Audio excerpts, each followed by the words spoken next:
ಬೆಳಗಾವಿಯಲ್ಲಿ ಬಹುಕೋಟಿ ವಂಚನೆ ಆರೋಪ ಪ್ರಕರಣ ಏನಿದೆ ಇವತ್ತು ಶಿವಾನಂದ ನೀಲನವರ್ ಬೆಂಗಳೂರಿಗೆ ಶಿಫ್ಟ್ ಆಗ್ತಾರೆ. ಕೆಲವೇ ಕ್ಷಣದಲ್ಲಿ ಕೋರ್ಟ್ಗೆ ಹಾಜರುಪಡಿಸುತ್ತಾರೆ ಪೊಲೀಸರು ಶಿವಾನಂದ ನೀಲನವರ್ನ. ಹೊಸದಾಗಿ ಅರ್ಜಿ ಸಲ್ಲಿಸಿ ಕೋರ್ಟ್ಗೆ ಮನವಿಯನ್ನ ಸಿಐಡಿ ಮಾಡಿಕೊಂಡಿರ್ತಾರೆ. ಇನ್ನು ನ್ಯಾಯಾಧೀಶರ ಅನುಮತಿ ಪಡೆದು ಬೆಂಗಳೂರಿಗೆ ಶಿಫ್ಟ್ ಮಾಡಲಾಗ್ತಾ ಇದೆ. ಬೆಳಗಾವಿಯಲ್ಲಿ ಬಹುಕೋಟಿ ವಂಚನೆ ಆರೋಪ ಪ್ರಕರಣ ಇವತ್ತು ಶಿವಾನಂದ ನೀಲನವರ್ ಬೆಂಗಳೂರಿಗೆ ಶಿಫ್ಟ್ ಆಗ್ತಾರೆ. ಕೆಲವೇ ಕ್ಷಣದಲ್ಲಿ ಕೋರ್ಟ್ಗೆ ಹಾಜರುಪಡಿಸುತ್ತಾರೆ ಪೊಲೀಸರು.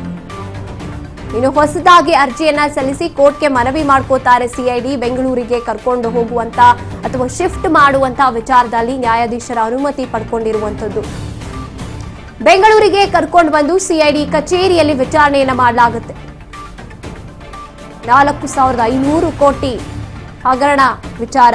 ಶಿವಾನಂದ ನೀಲಣ್ಣವರ್ ಬೆಂಗಳೂರಿಗೆ ಶಿಫ್ಟ್ ಆಗ್ತಾನೆ ಆ ವ್ಯಕ್ತಿ ಇವತ್ತು. ಸಿಐಡಿ ಡಿಜಿಪಿ ಭೀಮಾಶಂಕರ್ ಗುಳೇದವರು ನಿನ್ನೆ ನೀಲಣ್ಣವರ್ ವಿಚಾರಣೆಯನ್ನ ಆರಂಭ ಮಾಡ್ತಾರೆ. ಇವತ್ತು ಕೂಡ ಮತ್ತೊಂದು ಹಂತದ ವಿಚಾರಣೆಯನ್ನ ಮುಂದುವರಿಸಿದಂಥದ್ದು. ಪ್ರಶ್ನೆಗಳನ್ನ ಕೇಳ್ತಾರೆ ಆ ವ್ಯಕ್ತಿಗೆ. ಅದೇ ರೀತಿಯಾಗಿ ಇವತ್ತು ಆಲ್ಮೋಸ್ಟ್ ಬೆಂಗಳೂರಿಗೆ ಶಿಫ್ಟ್ ಆಗೋ ಚಾನ್ಸಸ್ ಇದೆ ಎನ್ನಲಾಗ್ತಾ ಇತ್ತು. ಅದು ಈಗ ನಡೀತಾ ಇದೆ. ಶಿಫ್ಟ್ ಆಗ್ತಾರೆ. ಮನವಿಯನ್ನು ಕೂಡ ಮಾಡ್ಕೊಂಡಿರುವಂತದ್ದು ಸಿಐಡಿ ಕಚೇರಿಗೆ ಕರ್ಕೊಂಡು ಹೋಗಿ ವಿಚಾರಣೆ ಮಾಡಬೇಕು ಈ ವ್ಯಕ್ತಿಯನ್ನ, ನಾವು ಇದಕ್ಕೆ ಅನುಮತಿಯನ್ನ ಕೊಡಿ ಅಂತ. ಹಾಗಾಗಿ ಇವತ್ತು ಬೆಂಗಳೂರಿಗೆ ಶಿಫ್ಟ್ ಆಗ್ತಾರೆ. ಕಚೇರಿಗೆ ಬಂದ ನಂತರದಲ್ಲಿ ಮುಂದಿನ ಹಂತದ ವಿಚಾರಣೆ ನಡೆಯುತ್ತೆ. ಈ ಹಿಂದೆ ಏನೇನೆಲ್ಲ ಈ ಹಗರಣಗಳಲ್ಲಿ ಯಾರ್ಯಾರೆಲ್ಲ ಭಾಗಿಯಾಗಿದ್ರು, ಶಿವಾನಂದ ಜೊತೆ ಇನ್ನ ಯಾರ್ಯಾರು ಇದ್ದಾರೆ, ಬ್ಯಾಂಕ್ ಸಿಬ್ಬಂದಿಗಳೇನಾದ್ರೂ ಇದಕ್ಕೆ ಶಾಮೀಲಾಗಿದ್ದಾರಾ, ಜೊತೆಗೆ ಬ್ಯಾಂಕ್ಗಳ ಮಾಲೀಕರುಗಳು ಏನಾದ್ರೂ ಇದರ ಹಿಂದೆ ಇದ್ದಾರಾ, ಇನ್ನು ಕೇವಲ ಈ ನಮ್ಮ ರಾಜ್ಯವನ್ನ ಬಿಟ್ಟು ಈ ಪುಣೆಯಲ್ಲಿ ಆಗಿರಬಹುದು, ಅಲ್ಲೂ ಕೂಡ ಈ ವ್ಯಕ್ತಿಗೆ ಸಾಕಷ್ಟು ಜಮೀನಿದೆ ಅನ್ನುವಂಥ ವಿಚಾರಗಳು ಕೂಡ ಕೇಳ್ಪಟ್ಟಿರುವಂಥದ್ದು. ಅಲ್ಲಿಂದ ಏನಾದ್ರೂ ಈ ವ್ಯಕ್ತಿಯ ಈ ಒಂದು ಹಗರಣಕ್ಕೆ ಸಪೋರ್ಟ್ ಸಿಗ್ತಾ ಇದೆಯಾ, ಯಾರ ಸಪೋರ್ಟ್ ಇದೆ ಈ ವ್ಯಕ್ತಿಯ ಹಿಂದೆ, ಇದೆಲ್ಲವನ್ನ ಕೂಡ ತನಿಖೆಗೆ ತೀವ್ರವಾದಂತಹ ತನಿಖೆಗೆ ಮುಂದಾಗಿರುವಂಥದ್ದು ಸಿಐಡಿ. ಡ್ರಿಲ್ ಮಾಡ್ತಾ ಇದ್ದಾರೆ. ನಿನ್ನೆಯಿಂದಲೂ ಕೂಡ ಭೀಮಾಶಂಕರ್ ಗುಳೇದ್ ಅವರು ಎಂಟ್ರಿ ಕೊಟ್ಟಿದ್ದಾರೆ ಈ ಒಂದು ವಿಚಾರಕ್ಕೆ. ಇನ್ನು ಠೇವಣಿಯನ್ನ ಸಾಲದ ರೂಪದಲ್ಲಿ ಹೂಡಿಕೆ ಮಾಡಿದ್ದಾರೆ ಗ್ರಾಹಕರು. ಈ ಒಂದು ವ್ಯಕ್ತಿಯ ಜಾಲಕ್ಕೆ ಬಿದ್ದಂಥವ್ರು ಹೂಡಿಕೆ ಆಗಿರೋ ಸಾವಿರಾರು ಕೋಟಿ ಎಲ್ಲಿ ಹೋಗಿದೆ ಅನ್ನೋದ್ರ ಬಗ್ಗೆ ತನಿಖೆ ನಡೀತಾ ಇದೆ. ಈಗಾಗಲೇ ಹಲವು ಮಹತ್ವದ ದಾಖಲೆಯನ್ನ ಕಲೆ ಹಾಕಿದ್ದಾರೆ ಮಾಲಾಮಾರುತಿ ಪೊಲೀಸರು. ಈ ಒಂದು ವಿಚಾರದಲ್ಲಿ ಎಲ್ಲಾ ದಾಖಲೆಗಳನ್ನ ಸಿಐಡಿಗೆ ಹಸ್ತಾಂತರ ಮಾಡಿದ್ದಾರೆ ಪೊಲೀಸರು.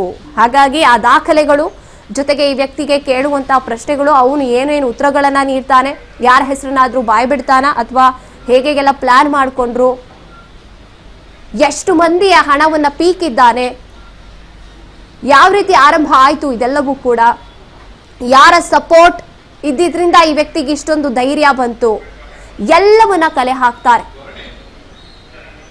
ಅದಕ್ಕಾಗಿನೇ ಕಚೇರಿಗೇನೆ ಕರ್ಕೊಂಡು ಬಂದು ಈ ವ್ಯಕ್ತಿಯನ್ನ ಮತ್ತೊಂದು ರೀತಿಯಲ್ಲಿ ಡ್ರಿಲ್ ಮಾಡಿದ್ರೇನೆ ಈ ವ್ಯಕ್ತಿಯ ಹಿಂದಿರುವಂತಹ ಜಾಲಪತ್ತೆ ಆಗೋದು ಅನ್ನುವಂಥ ನಿಟ್ಟಿನಲ್ಲಿ ನಿರ್ಧಾರ ಮಾಡಿರುವಂಥದ್ದು. ಅದಕ್ಕೆ ಅನುಮತಿಯನ್ನ ಕೋರಿದ್ದಾರೆ. ಅನುಮತಿ ಕೂಡ ಸಿಕ್ಕಿದೆ. ಇವತ್ತು ಬೆಂಗಳೂರಿಗೆ ಈ ವ್ಯಕ್ತಿಯನ್ನ ಶಿಫ್ಟ್ ಮಾಡಲಾಗುತ್ತೆ.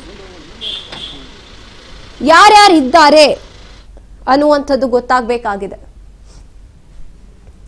ಈ ಬಗ್ಗೆ ಹೆಚ್ಚಿನ ಮಾಹಿತಿಯನ್ನು ನಮ್ಮ ಪ್ರತಿನಿಧಿ ಮಂಜುನಾಥ್ ನೀಡ್ತಾರೆ. ಎಸ್ ಮಂಜುನಾಥ್, ಈಗ ಸಿಐಡಿ ಮತ್ತೊಂದು ಹಂತದ ತನಿಖೆಯನ್ನ ನಡೆಸಬೇಕು, ಬೆಂಗಳೂರಿಗೆ ಕರ್ಕೊಂಡು ಹೋಗ್ಬೇಕು ಅಂತ ಸಿದ್ಧತೆಯನ್ನ ಮಾಡ್ಕೊಂಡಿರುವಂತದ್ದು. ಯಾವಾಗ ಬರಬಹುದು, ಯಾವ ರೀತಿ ನಡೆಯುತ್ತೆ ಕಚೇರಿಯಲ್ಲಿ ವಿಚಾರಣೆ ಅಂತ?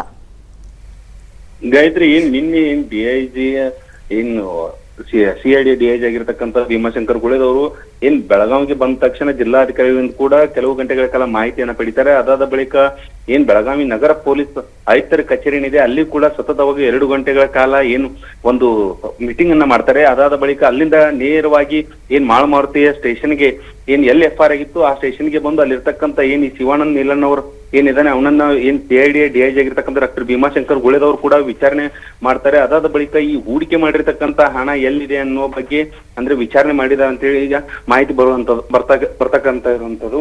ಅದಲ್ಲದೆ ಈಗ ಸದ್ಯ ಬೆಳಗಾವಿಯ ಪೊಲೀಸರು ಏನಿದ್ದಾರೆ ಅವರಲ್ಲಿ ಇರ್ತಕ್ಕಂಥ ಎಲ್ಲ ಶಿವಮ್ ಅಸೋಸಿಯೇಟ್ಸ್ಗೆ ಸಂಬಂಧಪಟ್ಟಂತ ಎಲ್ಲಾ ದಾಖಲೆಗಳನ್ನು ಕೂಡ ಈಗ ಸಿಐಡಿ ಅಧಿಕಾರಿಗಳು ಕೂಡ ಹಸ್ತಾಂತರ ಮಾಡಿದ್ದಾರೆ. ಅದಲ್ಲದೆ ಇವತ್ತು ನ್ಯಾಯಾಧೀಶರ ಮುಂದೆ ಸಿಐಡಿ ಅಧಿಕಾರಿಗಳು ಹೋಗಿ ಇವತ್ತು ಒಂದು ಕೋರಿಕೆಯನ್ನು ನೀಡಲಿದ್ದಾರೆ. 14 ದಿನಗಳ ಕಾಲ ನಮ್ಗೆ ಇವರನ್ನ ಕಸ್ಟಡಿಗೆ ಕೊಡಿ, ಹೆಚ್ಚಿನ ವಿಚಾರಣೆಯನ್ನು ಮಾಡ್ಲಿಕ್ಕೆ ನಾವು ಇವರನ್ನ ಬೆಂಗಳೂರಿಗೆ ಕರ್ಕೊಂಡು ಹೋಗ್ತೀವಿ ಅಂತ ಹೇಳಿ ನ್ಯಾಯಾಧೀಶರ ಮುಂದೆ ಇವತ್ತು ಒಂದು ಮನವಿಯನ್ನು ಸಲ್ಲಿಸ್ತಾರೆ.